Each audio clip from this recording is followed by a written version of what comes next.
ಸುಖಿನಃ. ಇಂದಿನ ಭಕ್ತಿ ಸಂದೇಶವನ್ನು ನೋಡೋಣ. ಅಥ ದಶಮೋಧ್ಯಾಯ. ಶ್ರೀ ಭಗವಾನುವಾಚ ಭೂಯ ಏವ ಮಹಾಬಾಹೋ ಶೃಣು ಮೇ ಪರಮಂ ವಚಃ ಯತ್ತೇಹಂ ಪ್ರಿಯಮಾಣಾಯ ವಕ್ಷ್ಯಾಮಿ ಹಿತಕಾಮ್ಯಯ.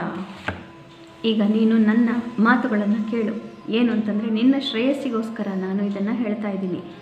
ನನ್ನನ್ನು ನೀನು ಮನಸ್ಸಿನಲ್ಲಿ ತುಂಬಿಕೊಳ್ಳೋದಕ್ಕೆ ಹೇಗೆ ಸಾಧ್ಯ ಅನ್ನೋದನ್ನು ಬಹಳ ಸುಲಭವಾಗಿ ಇಲ್ಲಿ ನಾನು ನಿನಗೆ ಮಾರ್ಗವನ್ನು ತೋರಿಸ್ಕೊಡ್ತೀನಿ.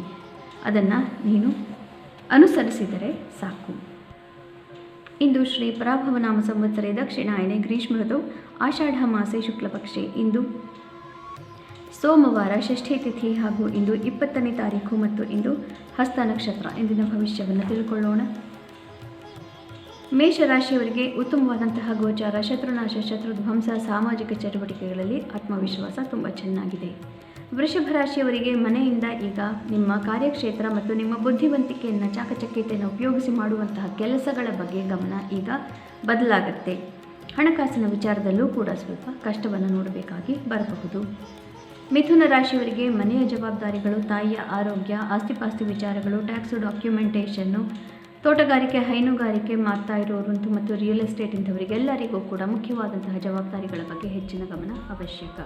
ಕರ್ಕ ರಾಶಿಯವರಿಗೆ ಉತ್ತಮವಾದಂತಹ ಗೋಚಾರ, ಸಾಮಾಜಿಕ ಚಟುವಟಿಕೆಗಳಲ್ಲಿ ಯಶಸ್ಸು, ಆತ್ಮವಿಶ್ವಾಸ ಚೆನ್ನಾಗಿದೆ. ಬಂಧು ಬಾಂಧವರಿಂದ, ಮಿತ್ರರಿಂದ ಇಂದು ಸಹಕಾರ ಪ್ರಾಪ್ತಿ. ಸಿಂಹರಾಶಿಯವರಿಗೆ ಸಾಂಸಾರಿಕ ಜೀವನದ ಬಗ್ಗೆ ಹೆಚ್ಚಿನ ಗಮನವನ್ನು ಕೊಡಬೇಕಾಗತ್ತೆ. ನಿಮ್ಮ ಸಂಸಾರದ ಆರ್ಥಿಕ ಸುಭದ್ರತೆ ಹಾಗೂ ಮನೆಯ ಸುಖ ಇವುಗಳ ಬಗ್ಗೆ ಹೆಚ್ಚಿನ ಗಮನವನ್ನು ಇಂದು ಕೊಡ್ತೀರಿ.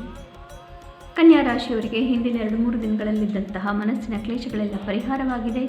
ಮನಸ್ಸಿಗೆ ನೆಮ್ಮದಿ ಪ್ರಾಪ್ತಿಯಾಗ್ತಾ ಇದೆ, ಮಾರ್ಗದರ್ಶನ ಪ್ರಾಪ್ತಿಯಾಗಿದೆ. ಹೀಗಾಗಿ ಇಂದು ಶುಭಕರವಾದಂತಹ ದಿವಸ. ತುಲಾ ರಾಶಿಯವರಿಗೆ ಕಷ್ಟಕರವಾದಂತಹ ದಿವಸ. ಪ್ರೀತಿ ಪಾತ್ರರು ದೂರ ಹೋದಂತೆ ಮತ್ತು ನಿಮ್ಮ ಜೀವನದಲ್ಲಿ ಮುಖ್ಯವಾದಂತಹ ಕೆಲವೊಂದು ಸಂಬಂಧಗಳು ಕೊನೆಗೊಳ್ಳುವಂತೆ ಭಾಸವಾಗ್ತಾ ಇರುತ್ತೆ. ಮನಸ್ಸಿಗೆ ನಾನಾ ರೀತಿಯ ಕ್ಲೇಶವನ್ನು ನೋಡಬೇಕಾಗಿ ಬರಬಹುದು. ಮುಖ್ಯ ನಿರ್ಧಾರಗಳು ಬೇಡ. ವೃಶ್ಚಿಕ ರಾಶಿಯವರಿಗೆ ಅತ್ಯುತ್ತಮವಾದಂತಹ ದಿವಸ. ಇಷ್ಟಾರ್ಥ ಸಿದ್ಧಿ, ಮನಸ್ಸಿಗೆ ನೆಮ್ಮದಿ, ಗುಂಪುಗಳಿಂದ ಜಯ ಹಾಗೂ ಮನಸ್ಸಿಗೆ ಹೆಚ್ಚಿನ ನೆಮ್ಮದಿ ಮಿತ್ರರಿಂದ. ದಾಂಪತ್ಯ ಹಾಗೂ ವೈಯಕ್ತಿಕ ವಿಚಾರಗಳಲ್ಲಿ ಸ್ವಲ್ಪ ತೊಡಕು. ಧನು ರಾಶಿಯವರಿಗೆ ಉತ್ತಮವಾದಂತಹ ದಿವಸ. ಕಾರ್ಯಕ್ಷೇತ್ರದಲ್ಲಿ ಯಶಸ್ಸು, ಕಾರ್ಯದಲ್ಲಿ ಮತ್ತು ಪ್ರಗತಿ ಹಾಗೂ ಒಂದು ಸ್ವಲ್ಪ ರೆಕಗ್ನಿಷನ್ ಇತ್ಯಾದಿಗಳನ್ನು ನೀವು ನೋಡಬಹುದು. ಮಕರ ರಾಶಿಯವರಿಗೆ ಹಿಂದಿನ 3-4 ದಿನಗಳಲ್ಲಿದ್ದಂತಹ ತೊಂದರೆಗಳಿಂದ ಮನಸ್ಸಿಗೆ ನೆಮ್ಮದಿ, ಭಾಗ್ಯೋದಯವಾಗುತ್ತೆ ಮತ್ತು ಹಿರಿಯರ ಭಗವಂತನ ಆಶೀರ್ವಾದ ಪ್ರಾಪ್ತಿಯಾದಂತೆ ನೆಮ್ಮದಿ.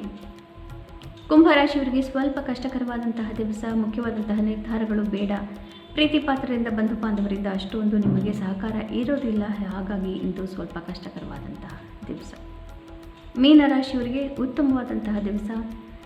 ಪ್ರೀತಿ ಪಾತ್ರರಿಂದ ಮತ್ತು ಬಂಧು ಬಾಂಧವರಿಂದ, ಎಲ್ಲರಿಂದ, ಸಹೋದ್ಯೋಗಿಗಳಿಂದ ಕೂಡ ನಿಮಗೆ ಇಂದು ಸಹಕಾರ ಪ್ರಾಪ್ತಿ. ಹೀಗಾಗಿ ನೆಮ್ಮದಿಯ ವಾತಾವರಣ.